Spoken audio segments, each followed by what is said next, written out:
Cristianismo funciona em comunidade.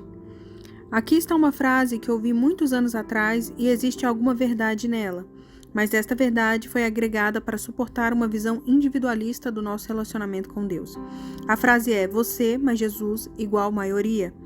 O significado original desta frase significa que Ele está com você em momentos em que você precisa estar sozinho, e Ele é maior do que qualquer inimigo ou oponente que você esteja enfrentando. Mas as pessoas começaram a usá-la no sentido de sou só eu e Jesus, enquanto é totalmente verdade que o sacrifício de Jesus foi completo e abriu caminho para que você experimentasse a eternidade em sua presença. Não é apenas você e Jesus. Não foi assim que Deus estabeleceu? Jesus nunca disse, somos somente eu e você não precisa de mais ninguém em sua vida. Ele é aquele que você precisa para ser salvo, mas quando se conecta com Jesus, Ele o aponta em direção às pessoas e diz, bem-vindo à família. A frase certa seria você, mais a família imensa em que Deus o colocou, mais Jesus, igual a maioria. Você não foi criado para passar a vida sozinho, foi criado para viver em comunidade. Jesus enfatizou repetidamente que nossa interação com outras pessoas é importante para nosso relacionamento com Ele. Ele disse, você não pode dizer que me ama, mas odeia seu irmão. Sua interação com aquela pessoa ali está amarrada com a sua interação comigo. Você quer me amar? Então ame as pessoas. Independência e isolamento podem ser normais em nossa cultura, mas são contraculturais no cristianismo. O cristianismo simplesmente não funciona em isolamento e independência. Funciona apenas no contexto de comunidade. O apóstolo Paulo ilustrou este princípio de forma brilhante ao comparar a comunidade de crentes ao corpo humano. O modelo pelo qual Deus formou o corpo humano é um modelo que nos ajuda a entender nossa vida comunitária na igreja. Cada parte depende da outra, as partes que mencionamos e as que não mencionamos, as partes que vemos e as partes que não vemos. Se uma parte se fere, todas as outras partes estão envolvidas. Se uma parte vai bem, todas as outras desfrutam esse bem-estar. Vocês são o corpo de Cristo. É o que vocês são. Jamais se esqueçam disso. Só depois que vocês reconhecem que participam desse corpo é que a parte de vocês adquire algum significado. 1 Coríntios, capítulo 12, versículos 25 a 27, na Bíblia, a mensagem. Nós nunca entraremos na plenitude do que somos em Cristo, explica Paulo, até que abracemos a realidade de que somos membros uns dos outros, Romanos 12, 5, porque Cristo nos fez um com Ele. Em sua carta aos Efésios, Paulo explicitamente diz que nosso crescimento como cristãos acontece apenas no contexto de comunidade. E Jesus designou alguns para apóstolos, outros para profetas, outros para evangelistas e outros para pastores e mestres, com o fim de preparar os santos para a obra do ministério, para que o corpo de Cristo seja edificado, até que todos alcancemos a unidade da fé e do conhecimento do Filho de Deus, e cheguemos à maturidade, atingindo a medida da plenitude de Cristo. O propósito é que não sejamos mais como crianças, levados de um lado para o outro pelas ondas, nem jogados para cá e para lá por todo vento de doutrina e pela astúcia e esperteza de homens que induzem ao erro. Antes, seguindo a verdade em amor, cresçamos em tudo naquele que é a cabeça, Cristo. Dele, todo o corpo, ajustado e unido pelo auxílio de todas as juntas, cresce e edifica-se a si mesmo em amor, na medida em que cada parte realiza a sua função. Efésios, capítulo 4, versículos 11 a 16. O que é o auxílio de todas as juntas? É a graça. No capítulo anterior, vimos que a graça vem para as nossas vidas quando abraçamos a humildade e o serviço. Mas se olharmos o contexto mais amplo da exortação de Pedro para que sejamos humildes a fim de receber a graça de Deus, você verá que ele não estava falando apenas de humildade expressa em serviço, mas em submissão relacional. Sejam todos humildes uns para com os outros, porque Deus se opõe aos orgulhosos, mas concede graça aos humildes. 1 Pedro, capítulo 5, versículo 5. Se quisermos nos posicionar de modo a receber a graça de Deus e deixar que Ele nos exalte no tempo certo, devemos não apenas servir aos outros, mas submeter-nos aos outros. A graça flui em nossas vidas quando nos submetemos uns aos outros em relacionamentos. Muitas pessoas, incluindo líderes, estão tentando viver e liderar sem a graça sobre suas vidas, pois não se submetem aos outros. É, na verdade, uma expressão de orgulho recusar-se a submeter a vida a outros e agir como se não precisasse de ninguém. Este tipo de orgulho está desenfreado na cultura norte-americana. Celebramos aqueles que se tornaram milionários sem o auxílio dos outros, pois amamos a ideia de que podemos conquistar sucesso sem a ajuda de ninguém.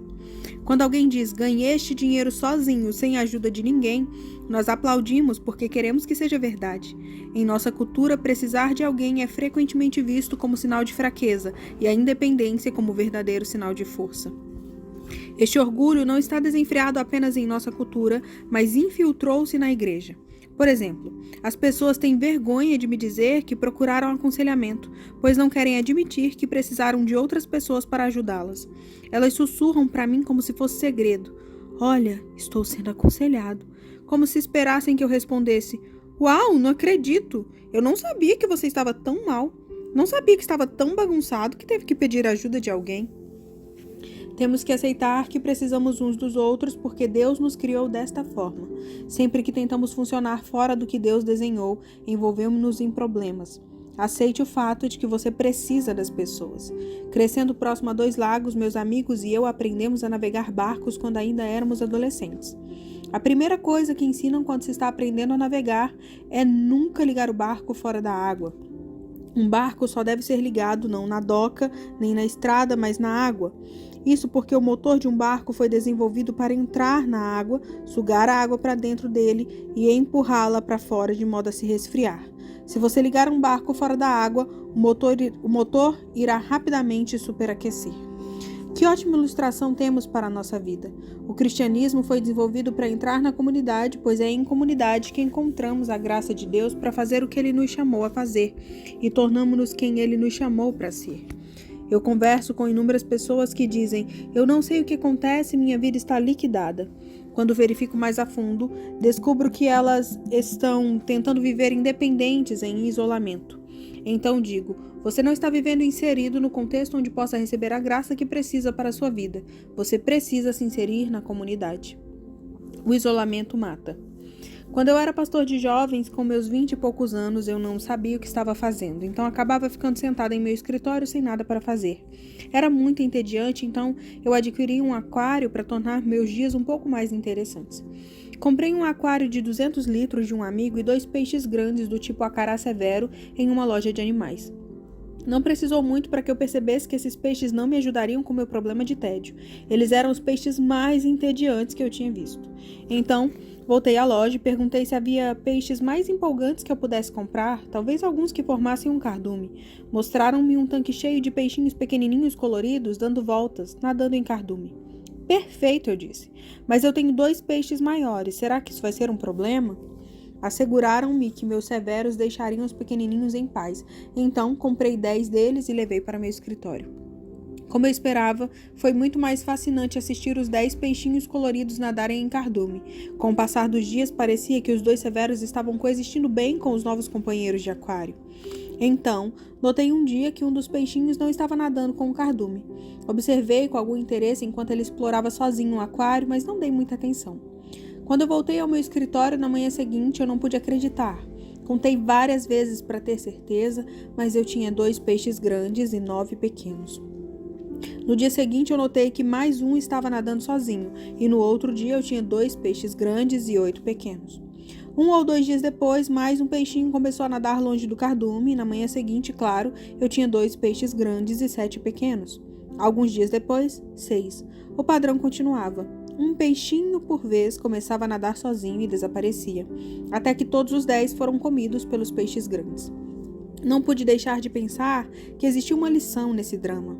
Foi muito marcante perceber que enquanto os peixinhos ficaram juntos, eles sobreviveram. Dentro de 24 horas após se separarem do grupo, eles morriam. A lição? O isolamento mata.